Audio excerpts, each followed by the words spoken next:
Hello, my name is Billy Bob Harris, and welcome to the show. Today, our guest is Jennifer Jehl. Jennifer's career, she does a lot of things, but she is I guess you could say a counselor, a life coach. And the thing that I've noticed about her in the short time that I've known her was she can get into her clients or persons. She can see life from their vantage. She can see life through their eyes, which I guess you could say she's relatable. With that, welcome, Jennifer. Thank you so much for having me, Billy Bob. Okay, now tell me, from the beginning, you grew up, where were you born? So I was a military brat. My dad was a physician. He started in the Air Force, and then when I was born, he was in a private practice here in Louisville. And then when I was 7, he got back into the Army and finished out another 20 years. So we moved to Louisiana and then spent 5 years in Germany. And then I went to high school in Pennsylvania. Okay, well, I got to ask this question. When you're in Germany, did you learn the language? I did. And then I actually even minored in it in college. But as of now, I am terrible at speaking it. I can still understand it, but don't ever ask me to speak it. Okay, all right. From the beginning, did you know you wanted to be a life coach? Absolutely not. Oh, really? It was never a thought of mine at all. I think I didn't realize that until I was 37 and a half years old. Okay. So 37 and a half. There had to be something happen at the 37 and a half. But I've noticed people that have a lot of insight to people like you do has had some real challenges. Would you say that you've had some challenges? Yeah, I've had a lot of challenges. Do you want me to? Yeah, I'd like to, if you don't mind. Yeah, I don't. So, until I was 37, I was what I call myself to be is a toxic people pleaser. And, you hear about toxic people all the time. And I lived life with very good intention and kindness all the time. But I had no boundaries, no belief in myself, absolutely zero confidence. I was very insecure. I was the person who would sit at the corner of the room in a social gathering and look down, just praying that no one would talk to me, because I just had no idea who I was. That is so hard for me to believe now, but go ahead. Okay. It's so true. So I think I wasn't brought up in the way that I would really know who I was. I was brought up to be very studious, but not confident and encouraged to kind of find out what my dream is and live it. And so I was kind of out into the world and had no idea what I was doing. My first toxic relationship started in high school, and it continued throughout my entire life. I also got into really bad business situations, which I forked over insane amounts of money in order to please somebody else. Things that I didn't have any passion for at all. I thought I was doing the right thing, but in turn, it just made me feel very low, and they were failures. So then I had, traumatic relationships along the way as well. I have been married a couple times, and that's not something that's really fun to say. I understand, but I appreciate, we don't have long enough in this interview to tell you the things that I wished I hadn't done, but I appreciate you admitting them, okay? Thank you. So what turned it around? So I had to hit rock bottom, and that happened in the relationship that I ran away from in the middle of the night 3.5 years ago when I was 37. So I was with a man who, I was presented with so many red flags. It was insane. I chose to ignore them because, again, I saw things in people that didn't exist, the good in people that actually didn't exist. I didn't follow my intuition. My gut instinct told me to run, and I just chose not to. I justified everything to where it would fit with what I wanted to do, and that was to be in that relationship, and it led me down a path of verbal abuse, physical abuse, financial abuse, and I moved my entire family to another state, including my parents, to make this relationship work. Something that I was very against. I had to take my kids out of their school district. I mean, it wasn't a very smart, it wasn't a motherly move to make. But I did it, and I was punished for it, in the form of abuse, maybe. It took me 10 months living in that situation to change it, and kind of the event that changed it was my son, who was special needs. He was a tiny little guy at the time. He was 4 and 5 years old. He started getting verbally abused by this same person, and one day he got hit in the head. And at that point, that was my wake-up call. That was it. That was it. I knew Turn I had around. to leave and turn my life around completely. Wow, what a recovery. Did you do this with help from other people or your faith? Or let's talk about I this. think it was a combination of a lot of things. I definitely got a therapist right away, because I think that's really important for people to have in their life. I got a life coach. I got a business mentor. And Jesus and prayer and meditating with Jesus was really the thing that helped the most, I think, and spurred me to kind of create my own way out.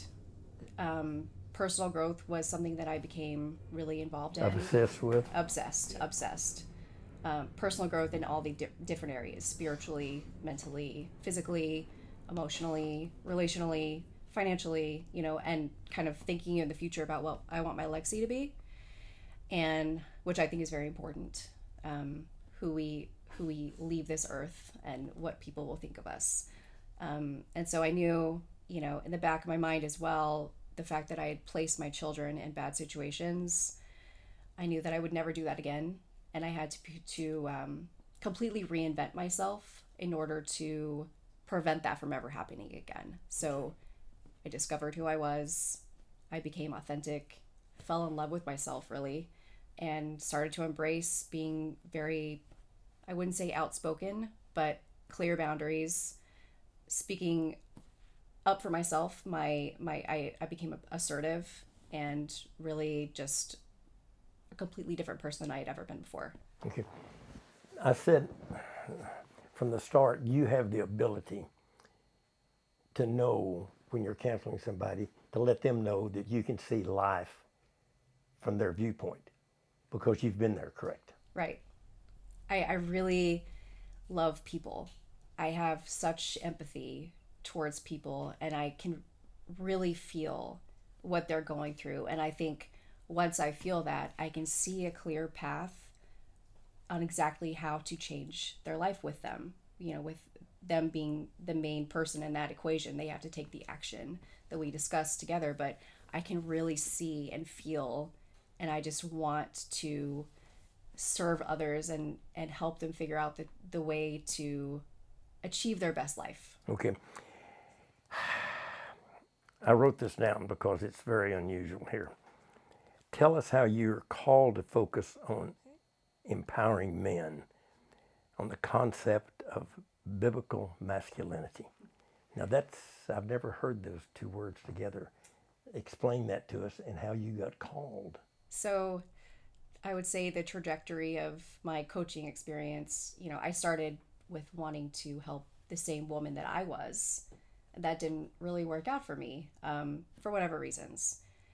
But I was able to coach my first male client after I kind of changed my course from women. And it was a life-changing experience. I was able to really help him turn his life completely around. And now he's living his absolutely best life in all the areas, and he's completely fulfilled. And I just to know that I can share that experience with somebody and watch that kind of unfold has become very passionate. It's what I'm most passionate about. And then I kind of accidentally almost became obsessed with this concept of biblical masculinity. And explain that. If you take, and you don't have to be religious to be biblically masculine. I don't think if you take all the principles from the Bible of what a man should be, and I know it's very controversial, but I do believe in traditional gender roles. And I think the man should be the leader. And I think to be an effective leader, there should be certain traits that he embodies. And I really like to work with those with my clients to make sure they're being their best masculine self. Because I think in today's society, it's, we live in a society of emasculated men. For many reasons. It's perpetuated through Hollywood, marketing, the government. The government wants weak men, not strong men, and that's unfortunate. But I think, a lot of people have started to speak up about bringing this traditional man back, and I think that's really beautiful. It seems like I've seen that in the last year or two. Yeah. There's a trend. Yeah. There. Definitely. Yeah. Do you help women? Do you coach women at all?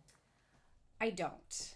I would, because that's what I originally wanted to do. But it looks like what you've been through, that you would be perfect to coach somebody that is in where you used to be. Does that make sense? It does make sense. Okay. Which is kind of what I wanted to do. What I found was that maybe I wasn't in the right place at the right time. That's right. Okay, understand. Maybe I would be able to, maybe God wants me to do that at some other point. I understand. The reason men are so dear to my heart and helping them live their best life and be their best masculine self at this point in my journey is because I've seen kind of the really detrimental effect that the lack of a proper masculine role model especially my daughter's lives. I have 2 teens, 14 and 16. The lack of that proper figure has been, it's detrimental. I think there are Okay, I understand. Okay, that makes logical sense. Yeah. Yeah. I think there are certain things that a father can do, a male role model can do that a woman just can't. And I may get a lot of hatred for saying that. But I think, as a single mom, and I've always been a single mom and trying to fulfill both of those roles, there's just something that I can't do.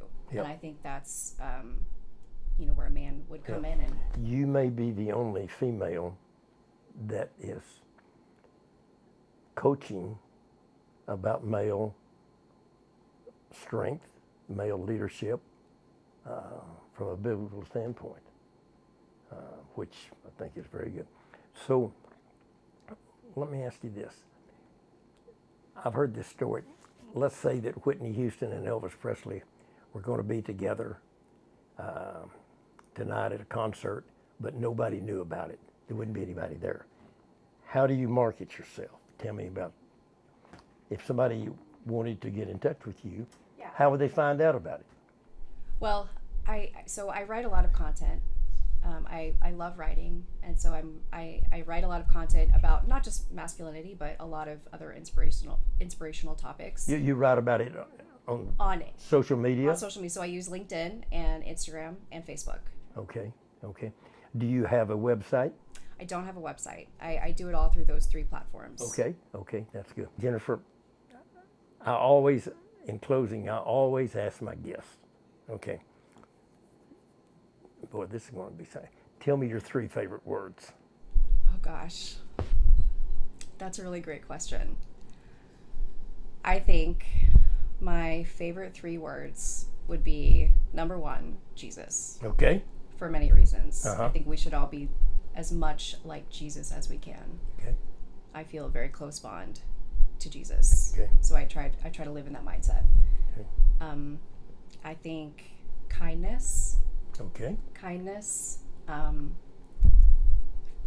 It's pretty self-explanatory. I think going about everything with kindness and never judging anybody on what they believe, and always being an ear to anybody, and being supportive even if there are differences. I think that's really important in today's world, especially because there are so many differences. So that's Jesus, kindness. Nobody could disagree with that. I don't think. I guess some people could. But. Yeah. I think the third one would be purpose. Okay. I think waking up every day and having a specific purpose that you feel called to have is really important, because I think it's the difference between living a mediocre life, a a life of complacency Okay. and in the comfort zone, Okay. or living. So I like to kind of think about life as a video game sometimes. I think, why would you ever want to stay on the same level?